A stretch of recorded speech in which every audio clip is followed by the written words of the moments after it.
Cuando tenía 16 años conseguí una gran victoria y pensé que llegaría a cumplir 100 años. Ahora sé que no alcanzaré los 30.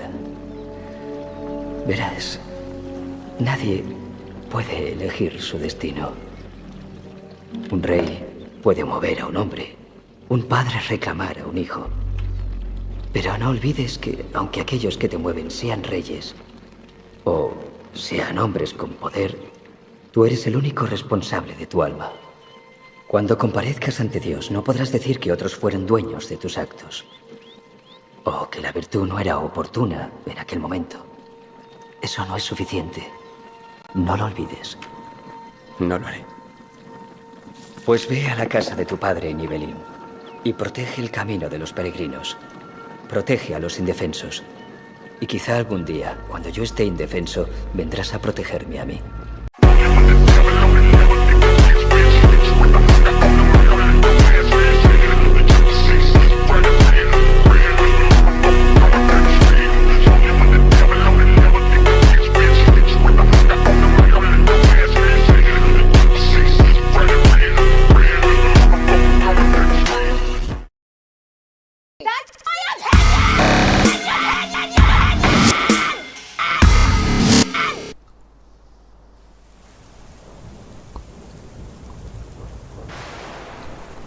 Había una vez, en un lejano lugar del desierto, un pequeño hombre llamado Jesús, ¿no? El pequeño hombre llamado Jesús fue hasta la zona de Jerusalén,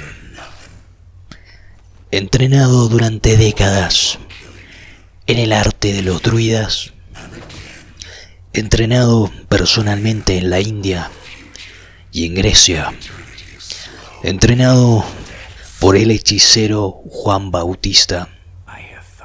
El pequeño Jesús entró a Jerusalén. Cuando el pequeño Jesucristo entró a Jerusalén, se encontró una ciudad bajo dominación romana. Encontró una ciudad donde los fariseos controlaban todo. Asimismo, encontró una larga población de esclavos. Estos esclavos eran en su gran mayoría griegos, que habían sido esclavizados por el templo y luego extorsionados para pagar a los romanos. Obviamente esto llenó de una furia muy comprensible al pequeño Jesucristo, y cuando llegó al templo y se encontró a mercaderes en la casa de su padre,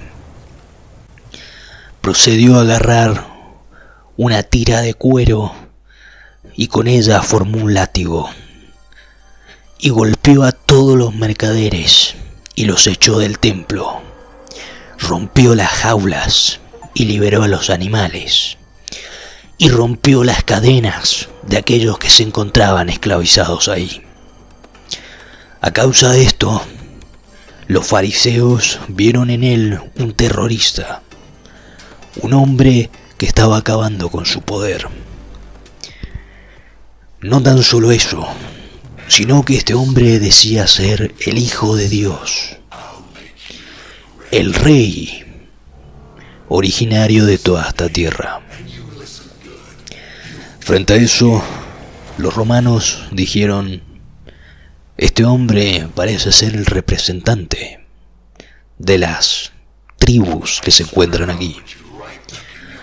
A lo cual los fariseos contestaron que era una blasfemia, que era mentira, y en un juicio injusto procedieron a condenarlo en la víspera de Pascua a una muerte segura.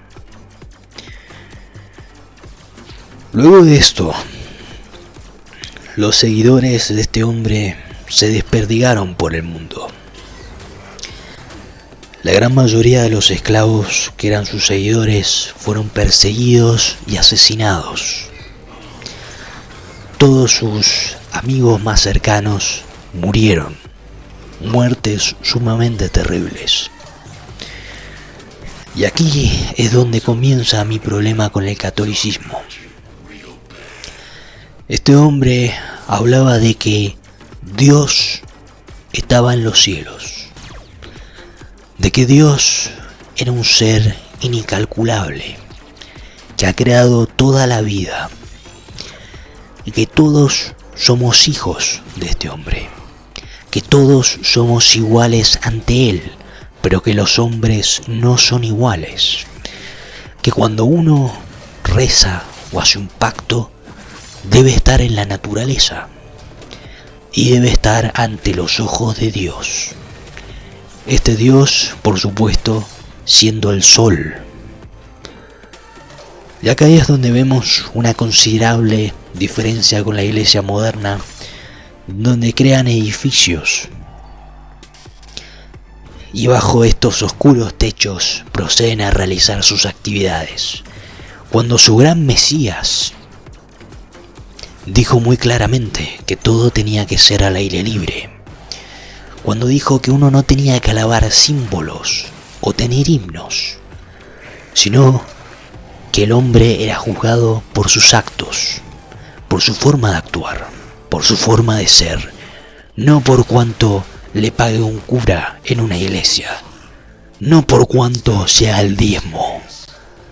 El hombre será juzgado por el peso de su corazón. Esas fueron las palabras de Jesus Christ.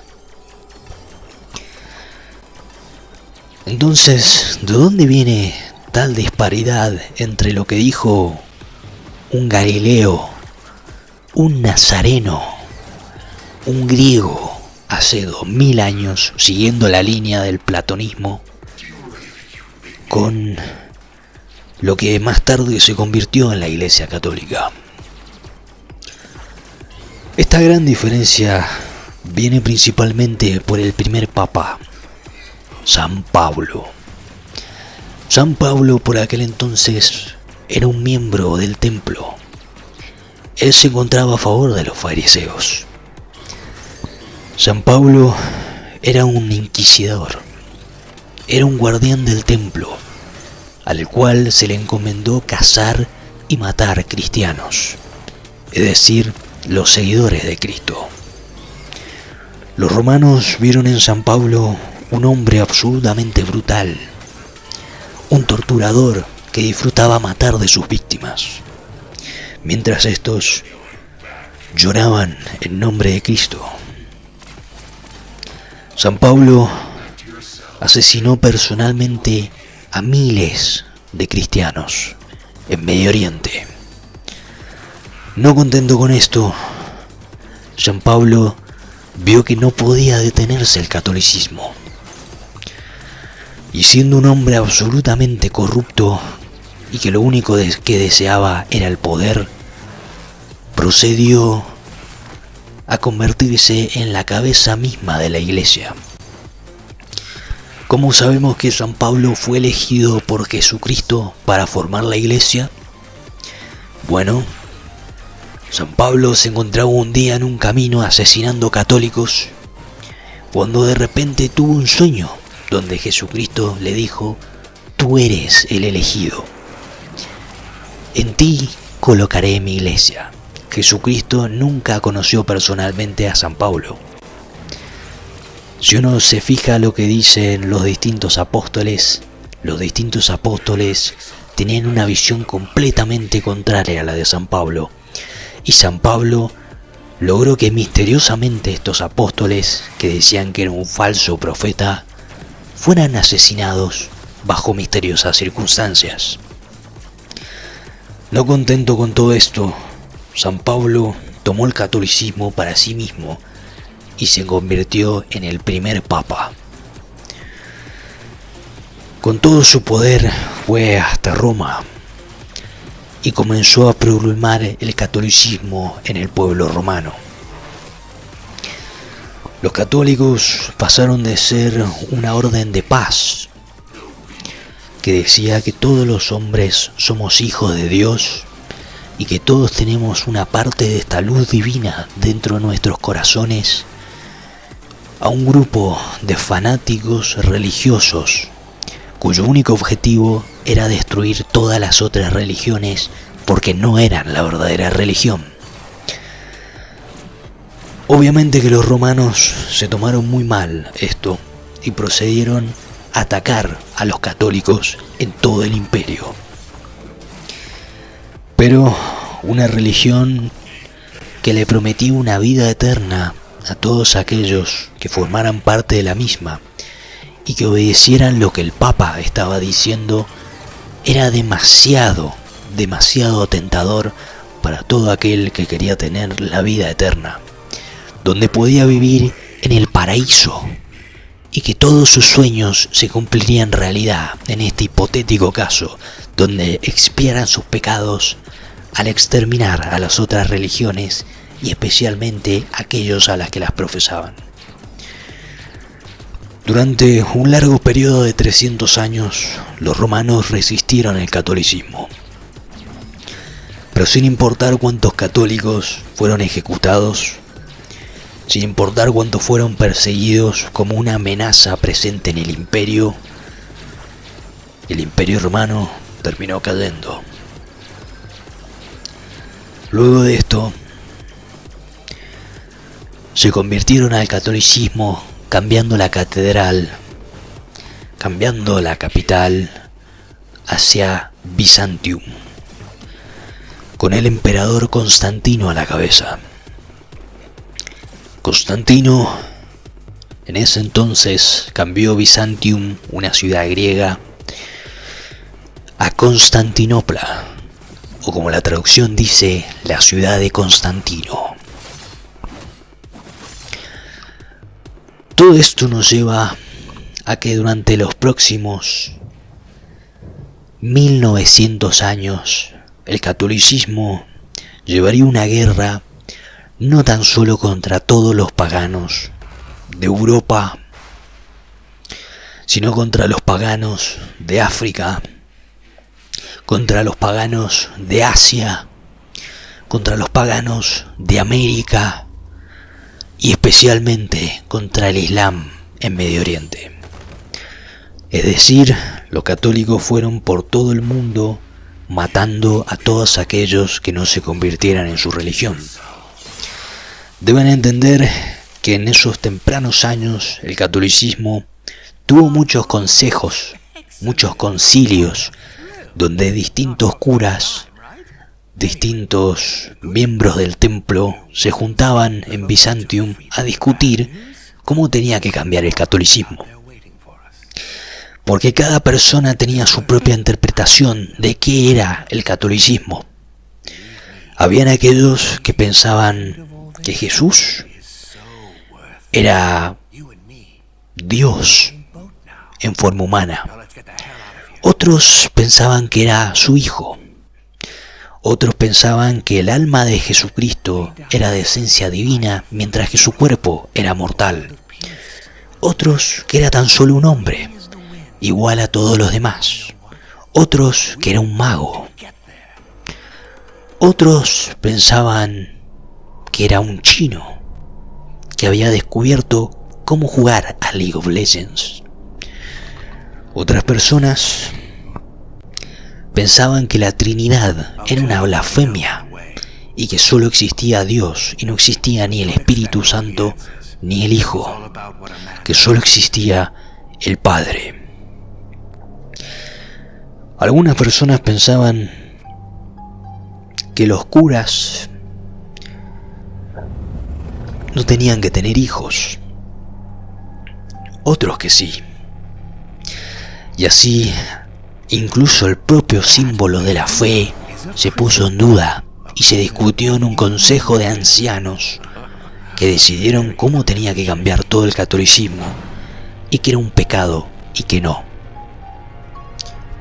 Esta es la formación del catolicismo en el 300 después de Cristo. 300 años luego de la muerte de este hombre, un grupo de personas que no tenían ninguna relación con él mismo se pusieron a discutir qué era lo que había querido decir. Todo se resumió en votos comprados y a quién le convenía más cómo se moviera el catolicismo. En lo que no tuvieron ningún problema fue masacrar a todas las otras religiones del mundo, quemando sus templos, matando y torturando a todo aquel que no profesara su misma religión, y más aún, siendo una fuerza política, ya que el catolicismo inició incontables guerras. Y no tan solo contentos con eso, destruyeron todos los santuarios de sabiduría que se encontraban en el mundo. Incontables textos fueron perdidos bajo las llamas de la cristianidad, totalmente contrario a lo que el mismo Jesucristo dijo, donde uno debía buscar la verdad, y que la verdad era una espada que iba a dividir a la gente entre aquellos que querían aceptar la verdad y aquellos que no. Los católicos interpretaron esto como: todo texto que no tenga una cruz debe ser quemado, e iniciaron la Edad Oscura. ¿Qué fue la Edad Oscura? Un periodo que duró más de 700 años, donde los católicos acabaron con toda la ciencia y casi destruyen el espíritu del mundo. Gracias a un grupo de hombres que resistieron heroicamente durante miles de años esto, un poco de la información fue salvada.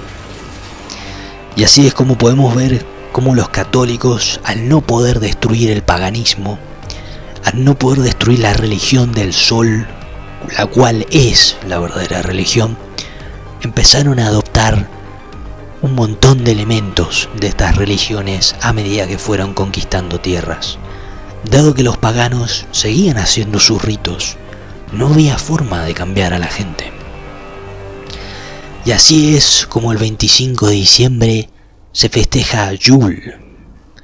Así es como la Trinidad, presente en la religión griega, se infiltró en el catolicismo. Así es como la cruz irlandesa, que crearon los pictos, que eran paganos y que alababan al dios del mar, terminó volviéndose el símbolo del catolicismo. Así como los nórdicos tenían todos estos festivales, se infiltraron en el catolicismo. Como por ejemplo, adornar un árbol cuando la primavera se acerca. O el casamiento, ¿no? La unión entre el hombre y la mujer.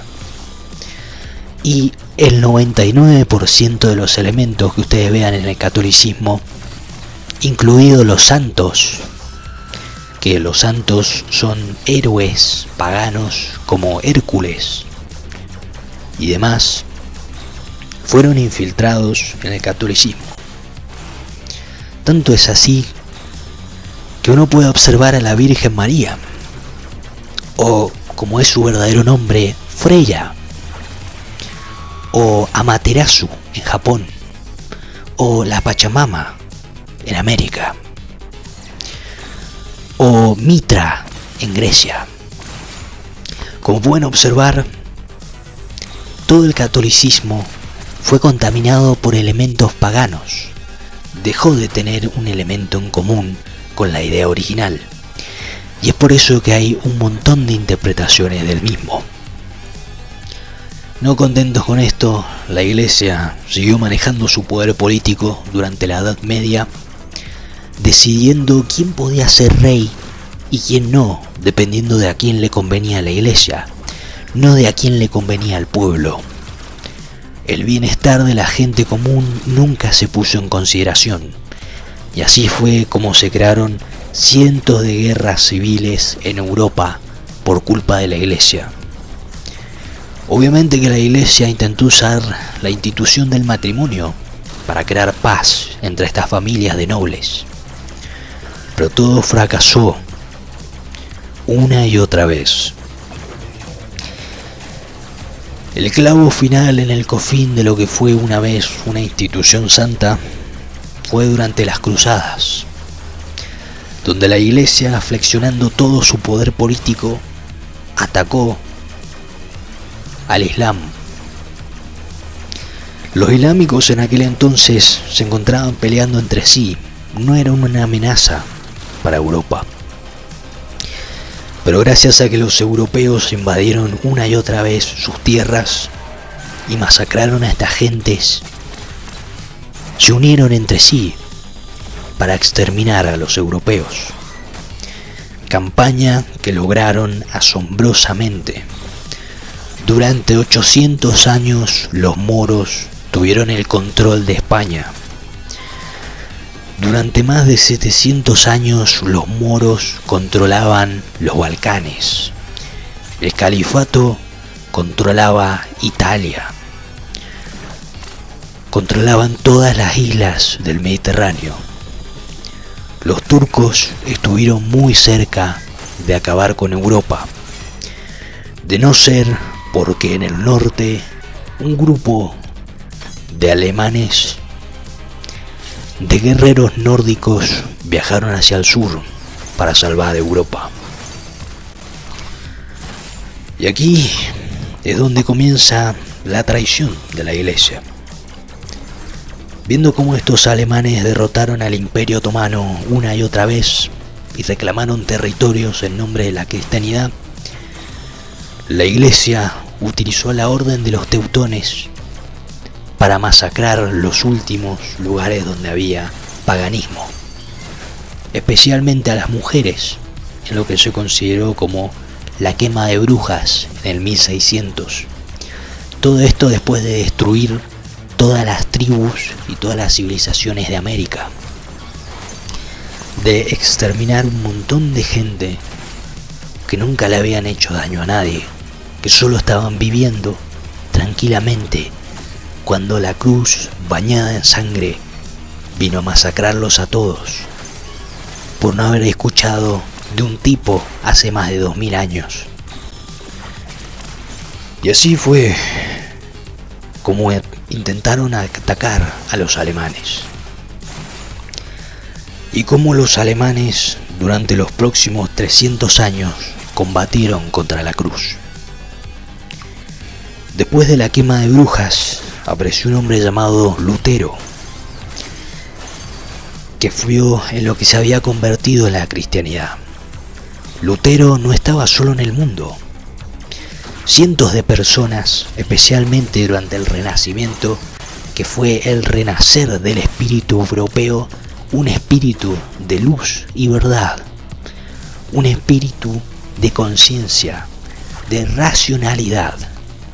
No lo que un grupo de viejos se pongan a discutir en un salón, sino lo que es la naturaleza, lo que es la verdad.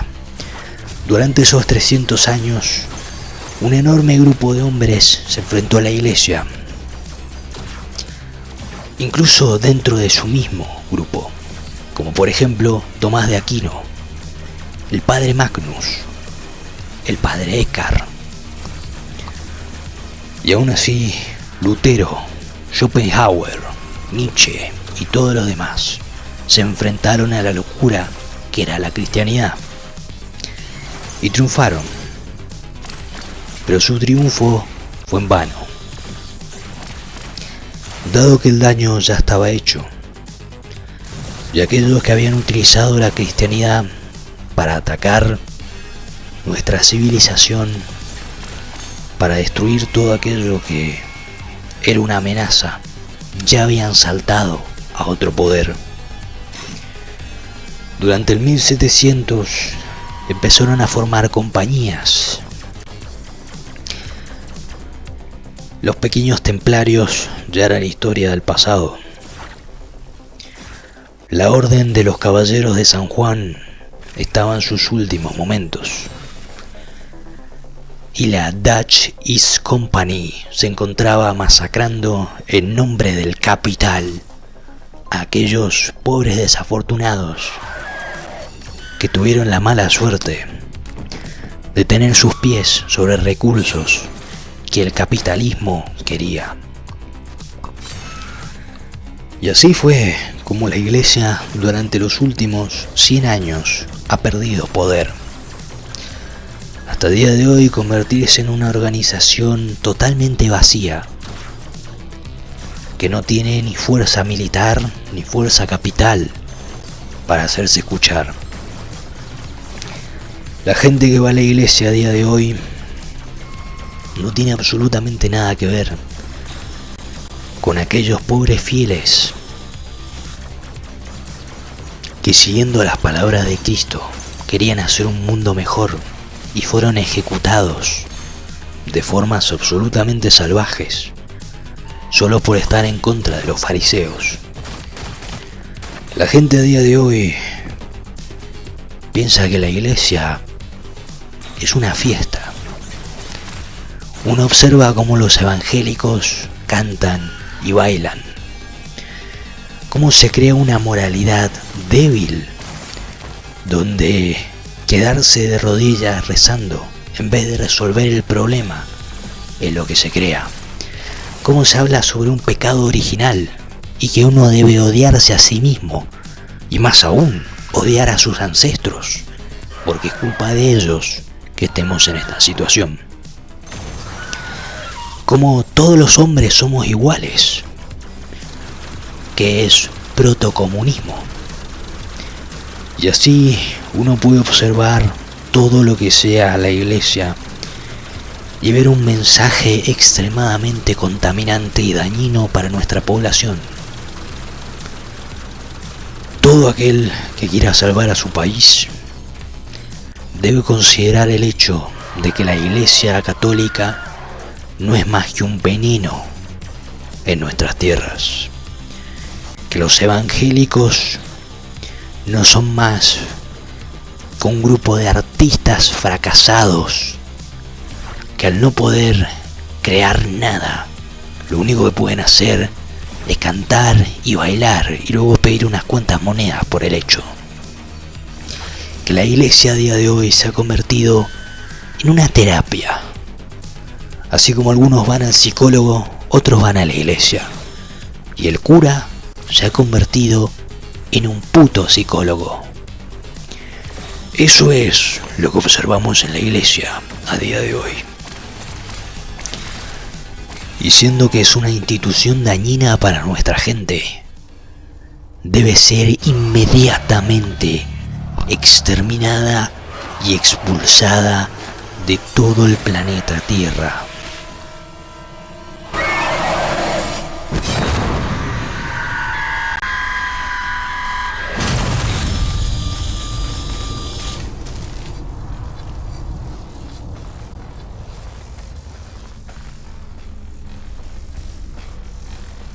Well done. You put her out of her misery.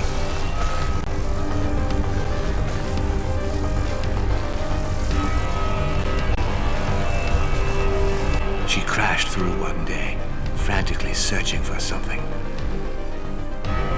They couldn't make sense of her. She was so wild. So they put her in a cage. Then you came along and they did even worse. Way worse. It all went so wrong. But we are going to make things right again. Together.